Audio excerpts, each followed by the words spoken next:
Hi everyone. ஒரு எண்ணை 18% அதிகரித்தால் 236 கிடைக்கிறது எனில் அந்த எண்ணை காண்க அப்படின்னு கேட்டிருக்காங்க.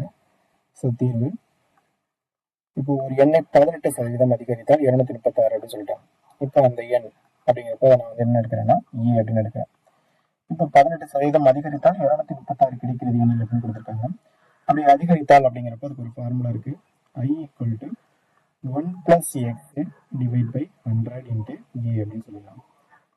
ஸோ 1 ப்ளஸ் எத்தனை சதவீதம் அதிகரிக்கிறதா சொல்லியிருக்காங்கன்னா 18. So 18 divide by 100 into a.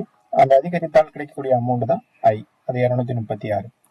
So இப்போ நான் 100 வந்து எல்சிஎம் எடுக்கிறேன். இப்போ கிராஸ் மல்டிப்ளை பண்ணோம் அப்படின்னு பார்த்தீங்கன்னா 100 ப்ளஸ் 18 டிவைட் பை 100 இன்ட்டு ஏ அப்படின்னு வரும், ஈக்குவல் டு 236.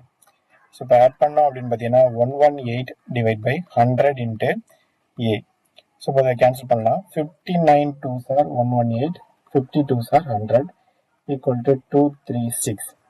ஸோ இப்போ எனக்கு ஏனுடைய மதிப்பு தான் வேணும். இப்போ A equal to 236 into 50 divide by 59 அப்படின்னு சொல்லலாம். 159 is 59, 4 59s are 236. ஸோ இப்போ பேலன்ஸ் பண்ணிட்டோம் 4 இன்ட்டு 50. இப்போ மல்டிப்ளை பண்ணோம் அப்படின்னு பார்த்தீங்கன்னா ஏ ஈக்குவல் டு 200.